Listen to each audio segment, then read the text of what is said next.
Good morning વિદ્યાર્થી મિત્રો. Chapter 8 કોષ.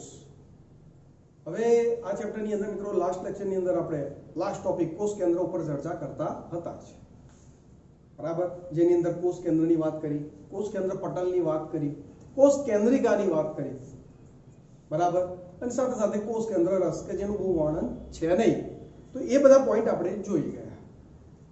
હવે આજનો આપણો જે લેક્ચર છે એ મુખ્ય રંગસૂત્ર ઉપર રહેવાનું છે, જનિત દ્રવ્ય ઉપર રહેવાનું છે, બરાબર.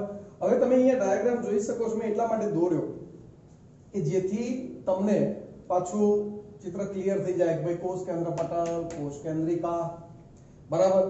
બાકીનું બધું જનિત દ્રવ્ય, રંગસૂત્ર દ્રવ્ય ફેલાયેલું છે મિત્રો. મેં તમને શબ્દ આપેલા યુક્રોમેટિન અને હિટ્રોક્રોમેટિન, જે એકચ્યુઅલી ક્રોમેટિન દ્રવ્ય છે પણ બે પાર્ટમાં વહેંચાઈ ગયા છે. તો એની પણ સમજ આપવાનું છું આજે. જે સાનું બનેલું છે ન્યુક્લિયોપ્રોટીન, મતલબ ન્યુક્લિક એસિડ ડીએનએ પ્લસ પ્રોટીનના બનેલા છે, બરાબર. તો એ બધા ટોપિક એટલે આ આખો પોઈન્ટ આપણે આજે ચર્ચા કરવા જઈ રહ્યા છે, બરાબર. અને કેવી રીતે ન્યુક્લિયોપ્રોટીન ભેગા મળી રંગસૂત્રોની રચના કરે છે એની પણ આપણે ચર્ચા કરીશું. ઓકે. હવે આપણી બુકમાં જોઈ ગયા ફ્લેમિંગ જે એમને સૌપ્રથમ આપણે એમ કહી શકીએ કે રંગસૂત્રનો અભ્યાસ કર્યો, બેઝિક અભિરંજકનો યુઝ કર્યો મિત્રો. બેઝિક અભિરંજક કયું તો કે એસિટોકાર્માઇન. મિત્રો યાદ રાખવું પડશે કયું અભિરંજક? એસિટોકાર્માઇન જે બેઝિક અભિરંજક છે જેનાથી આપણે રંગસૂત્ર દ્રવ્યને સરળતાથી અભિરંજિત કરી શકીએ છીએ, બરાબર. અને એનો અભ્યાસ થઈ શકે છે. ચલો, ક્લિયર છે? ઓકે. આગળ આપણે થોડી વાક્ય રચના સાથે જઈએ અને થોડા એક્સ્ટ્રા પોઈન્ટ સાથે જોઈએ. શું કહે છે જુઓ, તમે યાદ કરો કે આંતરાવસ્થા દરમિયાન કોષ કેન્દ્રમાં એક શિથિલ અસ્પષ્ટ ન્યુક્લિયોપ્રોટીન તંતુઓ જાળી સ્વરૂપે જોવા મળે છે, જેને મિત્રો શું કહે છે? રંગસૂત્ર દ્રવ્ય તરીકે ઓળખવામાં આવે છે. ન્યુક્લિયોપ્રોટીન, બરાબર. ન્યુક્લિયોપ્રોટીન એટલે ન્યુક્લિક એસિડ પ્લસ પ્રોટીન, બરાબર. તો એ આખા જ્યારે આંતરાવસ્થામાં મિત્રો, ફરીથી આ શબ્દ આવે મિત્રો, આંતરાવસ્થા. હવે તો તમને ક્લિયર જ થઈ ગયું હશે મિત્રો કે આ એમ તબક્કો, તો આ બધી G1 S G2 આ બધી કઈ અવસ્થા છે મિત્રો? આંતરાવસ્થા છે, બરાબર. તો એ અવસ્થા દરમિયાન કારણ રંગસૂત્ર એ વખતે દ્રવ્યો ડબલ થતા હોય, બેવડાય છે ને, કારણ બે બાળકોષમાં સરખું જનિત દ્રવ્ય વહેંચવાનું છે, બરાબર. હા, એ પોઈન્ટની ચર્ચા મિત્રો આપણે ચેપ્ટર 10 માં જ અભ્યાસ કરીશું, કારણ કે પછી નહીં તો તમારું કન્ફ્યુઝન વધતું જશે, જિજ્ઞાસા વૃત્તિ વધતી જશે. સર આમ નહીં તો આમ કેમ, આમ કેમ? મળશે, બધું જ મળવાનું છે મિત્રો. ઓકે. તો રંગસૂત્ર દ્રવ્ય સ્વરૂપે કોષ કેન્દ્રમાં પથરાયેલી સ્પષ્ટપણે જોવા મળે છે, બરાબર. અને આ રંગસૂત્ર દ્રવ્યો આગળ જઈને તમારે જો રંગસૂત્ર સ્વરૂપેનો અભ્યાસ કરવો છે મિત્રો, કયા સ્વરૂપે? રંગસૂત્ર સ્વરૂપે. રેડી? તો તમારે એને આ અવસ્થા એટલે કઈ? કોષ વિભાજન વાળી અવસ્થા, જેને આપણે સમવિભાજન અર્ધીકરણ કહીએ છીએ. તો ત્યાં જ તમને રંગસૂત્રો સ્પષ્ટપણે જોવા મળશે આ ટાઈપના. બાકી આ રીતે શિથિલ રીતે પથરાયેલું જોવા મળે છે, બરાબર. જો શું કહે છે, પરંતુ કોષ વિભાજનના વિવિધ તબક્કાઓમાં કોષ કેન્દ્રના સ્થાને રંગસૂત્રીય દ્રવ્ય ડીએનએ અને કેટલાક આલ્કલીય હિસ્ટોન પ્રોટીન તેમજ બિન હિસ્ટોન પ્રોટીન અને આરએનએ નું બનેલું જોવા મળે છે. હવે અહીંયા એવું કહે છે મિત્રો કે આંતરાવસ્થામાં રંગસૂત્ર દ્રવ્ય સ્વરૂપે છે અને કોષ વિભાજન તબક્કામાં રંગસૂત્રો સ્વરૂપે જોવા મળે, બરાબર. હવે આ જે રંગસૂત્ર દ્રવ્ય છે ખરું, જેને આપણે હાલ એક શબ્દ વાપરીશું ન્યુક્લિયોપ્રોટીન, કે જેમાં બે ઘટક છે, ન્યુક્લિક એસિડ પ્લસ પ્રોટીન છે. ન્યુક્લિક એસિડમાં મોટા ભાગનો જથ્થો કોણ ભાગ ભજવે? તો કે ડીએનએ ભાગ ભજવે, બરાબર. આરએનએ તો કહેવામાં નામ પૂરતા જ છે મિત્રો, બાકી મુખ્ય ઘટક તો આપણો ન્યુક્લિક એસિડ તરીકે કોણ છે? ડીએનએ છે, બરાબર. હા, અમુક સજીવો છે જેમ કે વાયરસ કે એની અંદર જનિત દ્રવ્ય તરીકે આરએનએ છે, બરાબર. પણ મોટા ભાગના સજીવો ન્યુક્લિક એસિડ તરીકે શું છે? ડીએનએ. આરએનએ ની માત્ર 2-3%, બરાબર. બાકી મોટા ભાગે કોણ છે મિત્રો? ડીએનએ છે.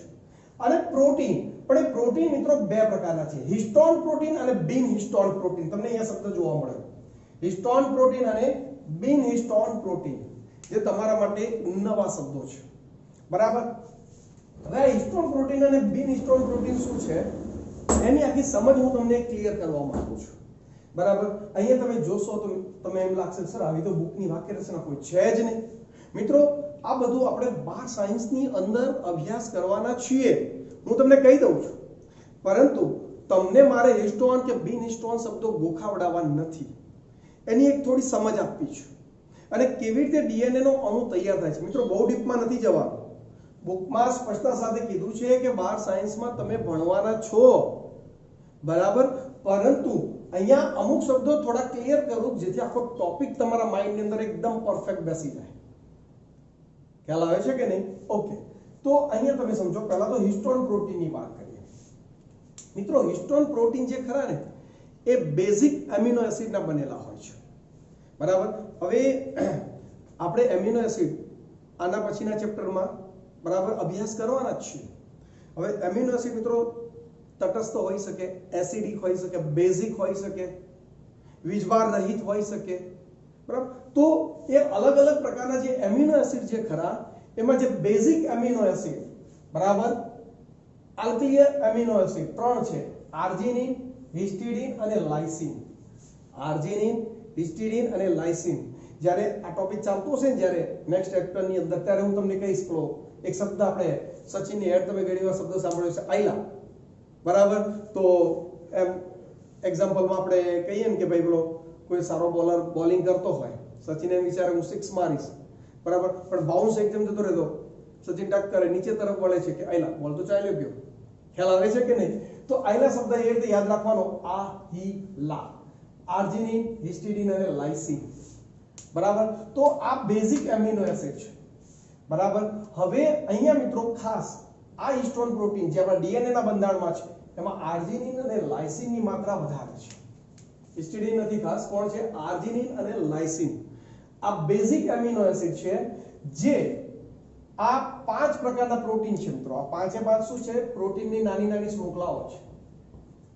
શું નામ? H2A, H2B, H3, H4 અને H1. એ બધા જ મોટા ભાગે આર્જિનિન અને લાઇસિનના બનેલા છે, જેના કારણે આપણો હિસ્ટોન પ્રોટીન કેવો બનશે ખબર છે મિત્રો? ધન વીજભારિત બને છે. કેવો બને છે?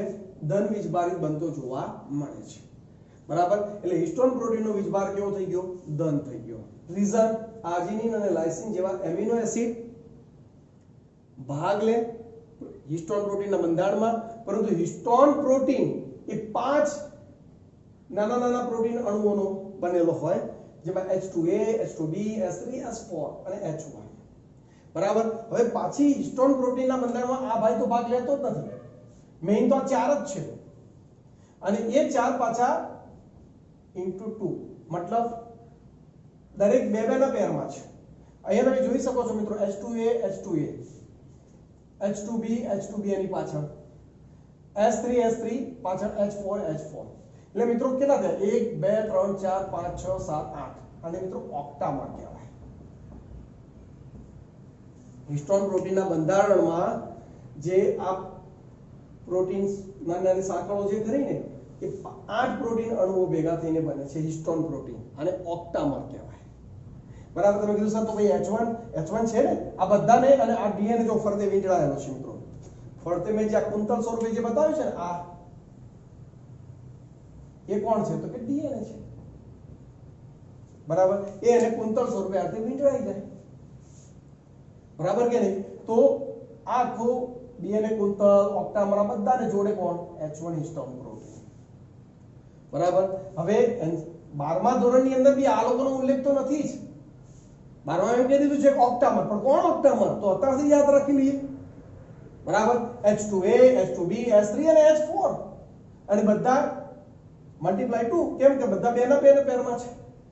એટલે કુલ 8 આવા પ્રોટીન અણુઓ ભાગ લે છે, અને કોની રચના કરે છે મિત્રો? ઓક્ટામરની રચના કરે છે. અને એ પોતે ધન વીજભારિત થઈ ગયો. હિસ્ટોન પ્રોટીન પોતે કેવો છે મિત્રો? ધન વીજભારિત છે.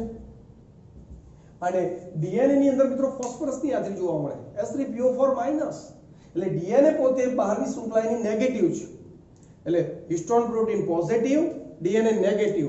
પોઝિટિવ નેગેટિવ શું થાય? આકર્ષણ થાય, જેના કારણે હિસ્ટોન પ્રોટીનની ફરતે ડીએનએ શું થાય? વીંટળાઈ જતો જોવા મળે છે, બરાબર. હવે કેમ વીંટળાય છે ને એની વાત કરું મિત્રો. એની વાત એવી છે કે તમે જુઓ અહીંયા તમને એક શબ્દ વાપર્યો છે કે મનુષ્યના એક કોષમાં લગભગ 2 મીટર લાંબો ડીએનએ તંતુ આવેલો હોય છે. 2 મીટર લાંબો તંતુ મિત્રો, 2 મીટર એટલે લગભગ આ 1 મીટર છે.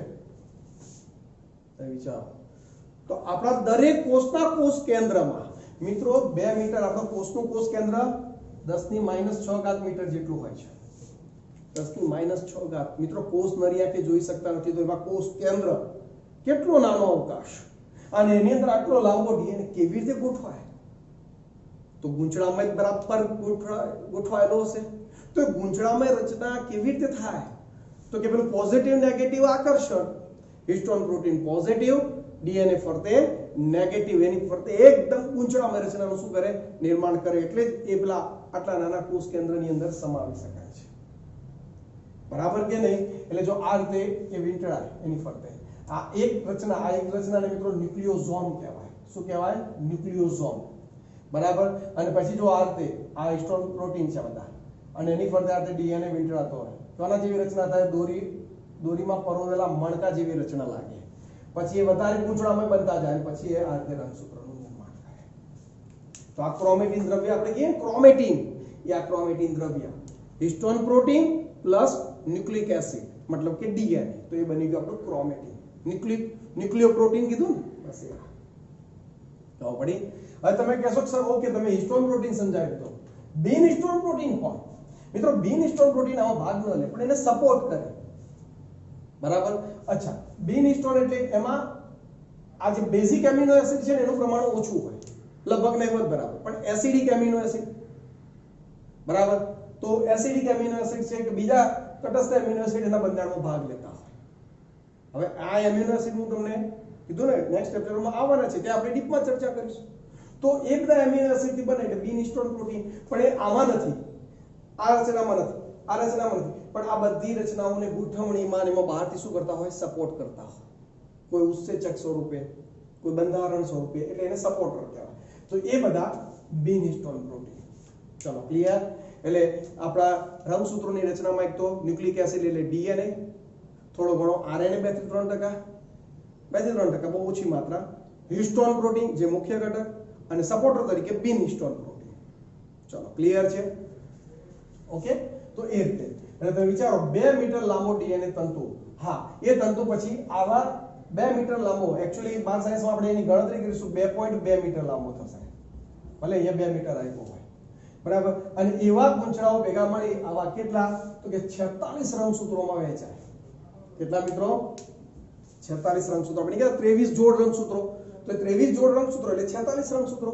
અને 46 રંગસૂત્રોના ડીએનએ ને લાંબો કરીને જોઈન્ટ કરીએ ત્યારે એની લંબાઈ કેટલી થાય? 2.2 મીટર, એટલે કે 2 મીટર જેટલી લંબાઈ થતી જોવા મળે છે.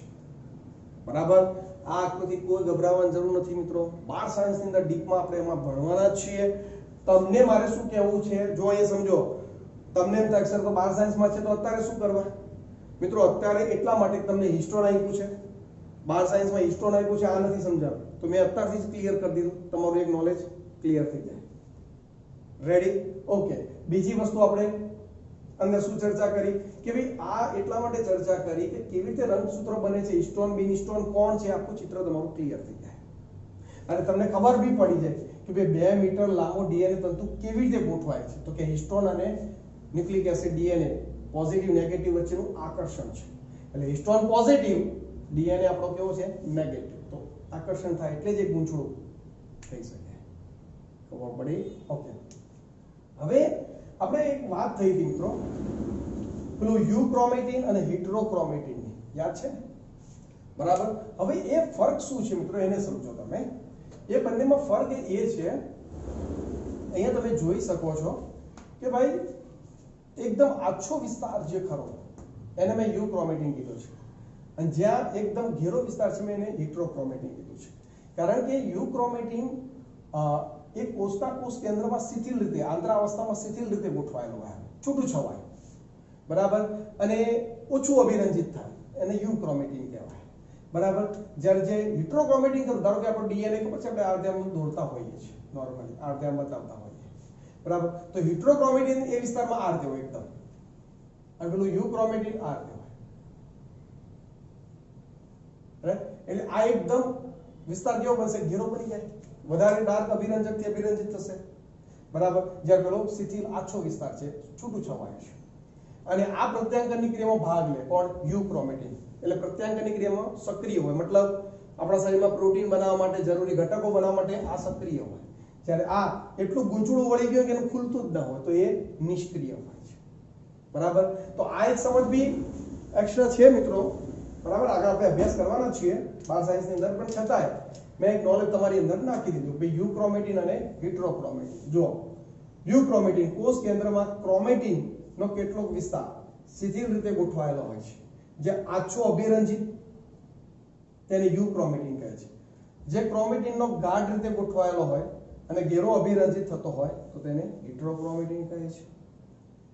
યુક્રોમેટિન પ્રત્યાંકન માટે વધુ સક્રિય છે. પ્રોટીન વધારે, આ જ પ્રોટીન નિર્માણની ક્રિયામાં આ જ યુક્રોમેટિન જ ભાગ લેતા હોય. હિટ્રોક્રોમેટિન પ્રત્યાંકન માટે કેવા છે?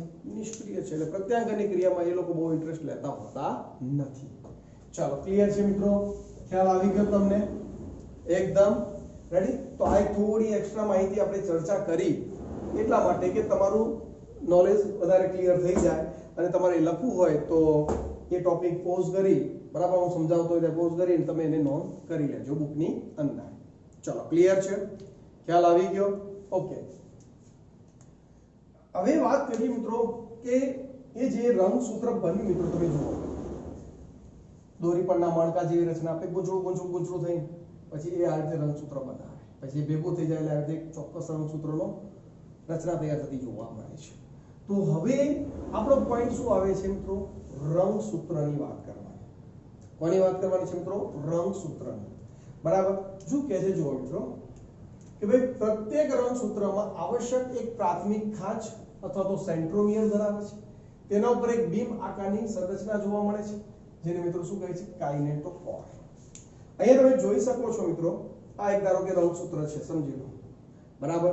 તો બે એકલ રંગસૂત્રિકાઓ અને એને જોડતું સેન્ટ્રોમિયર, બરાબર. જો મિત્રો આ રચનાને જો હજુ વધારે સારી રીતે સમજવી હોય ને તો એને આપણે આ રીતે સમજાવી શકીએ મિત્રો કે આ ધારો કે સેન્ટ્રોમિયર છે, બરાબર, અને આ એક રંગસૂત્રિકા અને આ બીજી રંગસૂત્રિકા, એટલે બે રંગસૂત્રિકા અને એને જોડતું સેન્ટ્રોમિયર, બરાબર. પરંતુ નોર્મલી આપણે બુક પ્રમાણે આ રીતે દર્શાવી દઈએ છીએ, બરાબર. તો દરેક રંગસૂત્રમાં બે એકલ રંગસૂત્રિકાઓ, બે રંગસૂત્રિકાઓ છે. આ બે એની ભુજાથી છે બંને સાઈડ, આ એક રંગસૂત્રિકા, આ બીજી રંગસૂત્રિકા, અને એને જોડતું શું હોય? સેન્ટ્રોમિયર. ને એ સેન્ટ્રોમિયર મિત્રો એટલે શું? પ્રાથમિક ખાંચ. કઈ ખાંચ કહેવાય એને? પ્રાથમિક ખાંચ કહે છે. એ સેન્ટ્રોમિયર આવેલું હોય ને ત્યાં. ચલો, ક્લિયર? અને આ સેન્ટ્રોમિયર ઉપર એક સ્પોટ આવેલો હોય, એટલે કે એક સ્પોટ આવેલા હોય છે, જેને મિત્રો એક શબ્દ વાપર્યો આપણે કાઇનેટોકોર કહે છે. શું કહે છે? કાઇનેટો ડિસ્ક આકાર, રકાબી જેવો આકાર, બરાબર. એ કાઇનેટોકોર શા માટે ખબર છે? યાદ કરો, પેલું કોષ વિભાજન વખતે મેં વાત કરેલી, પેલા તારા કેન્દ્રો સામસામે ધ્રુવ તરફ ગોઠવાય, દ્વિધ્રુવીય ત્રાકતંતુઓ નું નિર્માણ કરે, તો એ દ્વિધ્રુવીય ત્રાકતંતુઓ આ કાઇનેટોકોર સાથે જોડાય અને પછી ખેંચે, બરાબર. જે આપણે કોષ વિભાજન વાળા ચેપ્ટર 10 ની અંદર અભ્યાસ કરીશું. તો ફરીથી એકવાર, દરેક રંગસૂત્રમાં બે એકલ રંગસૂત્રિકાઓ, એને જોડતું સેન્ટ્રોમિયર, અને સેન્ટ્રોમિયર ઉપર એક ચોક્કસ ચપટી બિંબ આકાર જેવી ડિસ્ક જેવી રચના, જેને શું કહેવાય? કાઇનેટોકોર કહે છે. ચલો, ક્લિયર? જો પ્રત્યેક રંગસૂત્રમાં આવશ્યક એક પ્રાથમિક ખાંચ અથવા તો સેન્ટ્રોમિયર ધરાવે છે. તેના ઉપર બીમ આકારની સંરચના જોવા મળે છે, જેને કાઇનેટોકોર કહે છે. સેન્ટ્રોમિયરના સ્થાનને આધારે રંગસૂત્રોને ચાર ભાગમાં શું કરી શકાય? વિભાજિત કરી શકાય છે. મેટાસેન્ટ્રિક, સબમેટાસેન્ટ્રિક, એક્રોસેન્ટ્રિક અને ટીલોસેન્ટ્રિક. તમે જોઈ શકો બધામાં સેન્ટ્રોમિયરનું સ્થાન થોડું અલગ અલગ છે, બરાબર. હવે પહેલી વાત કરીએ મિત્રો મેટાસેન્ટ્રિક, તો કે સેન્ટ્રોમિયર સેન્ટરમાં અને દરેક રંગસૂત્રની બંને બાજુની ભુજાઓ કેવી હોય? સરખી હોય, તો એને મેટાસેન્ટ્રિક કહેવાય, બરાબર. હવે સેન્ટ્રોમિયર સહેજ થોડું ખસે એક બાજુ, તો એક બાજુની ભુજા ટૂંકી થશે, બીજી બાજુની ભુજા લાંબી થશે, તો સબમેટાસેન્ટ્રિક. હજુ સેન્ટ્રોમિયર ખસે છે, તો એક બાજુની ભુજા એકદમ ટૂંકી અને એક બાજુની ભુજાઓ એકદમ લાંબી, તો એક્રોસેન્ટ્રિક છે, બરાબર. અને સેન્ટ્રોમિયર છેડા ઉપર ચાલી જાય અને બંને રંગસૂત્રો ત્યાંથી જોડાયેલા હોય બંને સૂત્રિકાઓ તો એવાને ટીલોસેન્ટ્રિક તરીકે ઓળખવામાં આવે છે. ખ્યાલ આવી ગયો? ક્લિયર છે? જો દરેકના પ્રકાર મુખ્ય વાક્ય રચના સાથે આપણે જોઈ લઈએ. મેટાસેન્ટ્રિક તો કે રંગસૂત્રમાં સેન્ટ્રોમિયર રંગસૂત્રની મધ્યમાં આવેલું સેન્ટરમાં છે, બરાબર, જેનાથી રંગસૂત્રની બંને ભુજાઓની લંબાઈ કેવી રહેશે? એક સરખી. બંને ભુજાઓની લંબાઈ કેવી રહેવાની? એક સરખી. એટલે આ સૂત્રિકાની બંને ભુજા સરખી, આ સૂત્રિકાની બંને ભુજાઓ સરખી રહેશે તો એને મેટાસેન્ટ્રિક કહે છે, બરાબર. સબ મેટાસેન્ટ્રિક તો કે રંગસૂત્રમાં સેન્ટ્રોમિયર રંગસૂત્રની મધ્યમાંથી સહેજ દૂર આવેલું હોય, સહેજ દૂર ખસે છે, જેનાથી રંગસૂત્રની એક ભુજા ટૂંકી તો બીજી ભુજા લાંબી બને. જો આ ભુજા ટૂંકી થઈ, આ ભુજા થોડી લાંબી થઈ ગઈ તો એને સબ મેટાસેન્ટ્રિક કહે છે. ઓર પડે છે ને મિત્રો? ઓકે, આગળ એક્રોસેન્ટ્રિક. રંગસૂત્રમાં સેન્ટ્રોમિયર રંગસૂત્રના અંત ભાગ નજીક હોય છે. જો તમે નજીક પહોંચવા લાગ્યા, જેનાથી શું થઈ? એક બાજુની ભુજાઓ એકદમ ટૂંકી થઈ ગઈ, એક બાજુની ભુજાઓ એકદમ લાંબી થઈ ગઈ. જો જેથી એક ભુજા અત્યંત ટૂંકી અને બીજી એક ભુજા અત્યંત લાંબી થતી જોવા મળે છે તો એને આપણે શું કહીશું મિત્રો? એક્રોસેન્ટ્રિક તરીકે આપણે એને ઓળખાવીએ છીએ. ચલો, ક્લિયર છે દરેકને? ખ્યાલ આવી ગયો? ચોથો પ્રકાર કયો છે મિત્રો? ટીલોસેન્ટ્રિક. શું કે રંગસૂત્રમાં સેન્ટ્રોમિયર રંગસૂત્રના છેડે આવેલો હોય છે. એટલે મેં એના શબ્દોને લઈને જ મેં ડાયાગ્રામ દોર્યો છે. તમારી બુકમાં થોડું અહીંયા બતાવી છે, પણ હકીકતમાં ટીલોસેન્ટ્રિકમાં એવું જ હોય છે કે સેન્ટ્રોમિયર એક છેડે છે અને એની સાથે બંને રંગસૂત્રિકાઓનો છેડો જોડાયેલો હોય. એટલે ભુજાઓ એક સાઈડ, સેન્ટ્રોમિયર એક સાઈડ, ટીલોસેન્ટ્રિક. ચલો, ક્લિયર છે? તો આ ચાર પ્રકારના રંગસૂત્રો આપણને આ રીતે જોવા મળે છે, બરાબર. હવે મિત્રો આ જે રંગસૂત્રોનો જે અભ્યાસ હોય ને મિત્રો, તમે કેવી રીતે કરો, બરાબર? તો કોષની એક ભાજના અવસ્થા આવશે, આપણે આગળ ભણીશું, બરાબર. તો કોષ જ્યારે એની ભાજના અવસ્થામાં હોય ને એટલે ઇલેક્ટ્રોન માઇક્રોસ્કોપમાં એ અવસ્થા ગોઠવી ત્યારે આવા રંગસૂત્રો સ્પષ્ટ દેખાય અને એનો ફોટોગ્રાફ લેવામાં આવે, બરાબર. અને પછી રંગસૂત્રોની લંબાઈને આધારે બધાને ફોટોગ્રાફ ઝૂમ કરીને કટિંગ કરવામાં આવે. પછી મોટું રંગસૂત્ર, પછી એનથી નાનો એમની ગોઠવણી કરવામાં આવે. એને મિત્રો કેરિયોટાઇપ કહેવાય. શું કહેવાય મિત્રો? કેરિયોટાઇપ. તો એ રીતે રંગસૂત્રોનો અભ્યાસ સરળતાથી થઈ શકે છે. ચલો, ક્લિયર? ઓકે, હવે બુકનો જ પોઈન્ટ જોવાનો છે મિત્રો. આપણે વાત કરી કે સેન્ટ્રોમિયર તો એ ખાંચને કેવી કીધી? પ્રાથમિક ખાંચ.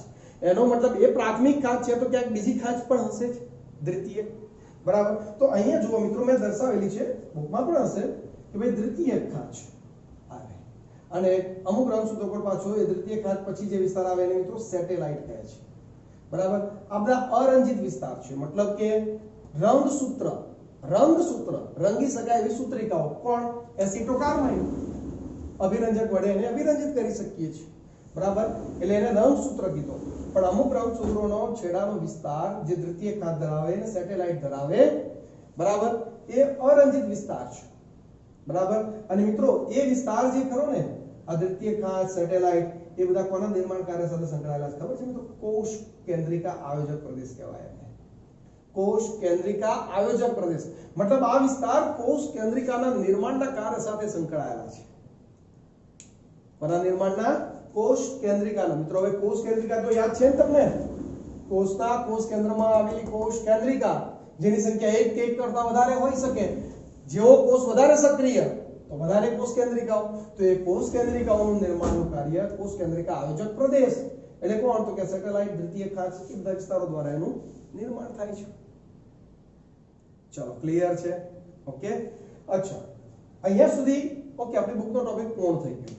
હવે અહીંયા જાણવા જેવો એક જ મેઇન પોઈન્ટ છે, એક્સ્ટ્રા પોઈન્ટ જે કહી શકીએ એ છે મિત્રો કે આપણા જે રંગસૂત્રો બધા વહેંચણી થઈ ગઈ. હવે આપણે મેં અહીંયા તમને 4 રંગસૂત્રો બતાવેલા છે, સમજી લો ખાલી. કેટલા છે? 4. આપણા તો અંદર કેટલા રંગસૂત્રો કોષના કોષ કેન્દ્રમાં કેટલા છે મિત્રો? 23 જોડ છે, 46 રંગસૂત્રો છે. તો એ 46 રંગસૂત્રો જે ખરા, બરાબર. હવે ડીએન બધા જ રંગસૂત્રો ભેગા થાય એટલે 2.2 મીટર લંબાઈ થતી આવી ગયું ને આગળ, આટલી લંબાઈ થાય છે અને એમાંથી બધા પછી આ વહેંચણી થઈ. તો બધા જ રંગસૂત્રો એકબીજા સાથે ચોંટી જાય તો આવું થતું નથી, બધા જ અલગ અલગ વહેંચાયેલા રહે છે કોષ કેન્દ્રમાં. તો એનું રીઝન એ છે કે આ રંગસૂત્રોનો જે છેડાનો વિસ્તાર ધ્રુવીય વિસ્તાર કહેવાય છે, ટીલોમિયર કે ટેલોમિયર. કયો વિસ્તાર મિત્રો? ટેલોમિયર વિસ્તાર છે, જ્યાં ગ્વાનિનની માત્રા વધારે હોય. તમે કહેશો સર આ ગ્વાનિન કોણ છે? પાછું મિત્રો થોડું ડીપમાં થઈ જશે, પણ તમને કહી દઉં કે આપણા ડીએનએ ની અંદર એડેનિન, ગ્વાનિન, સાઇટોસિન અને થાઇમિન આવા બધા નાઇટ્રોજન બેઝ આવેલા હોય, જે 12માં આપણે ભણીશું, બરાબર. પરંતુ એની માત્રા અહીંયા વધારે હોય એટલે ટેલોમિયર વિસ્તાર કહેવાય, જેથી રંગસૂત્રો એકબીજા સાથે ચોંટે નહીં, બરાબર.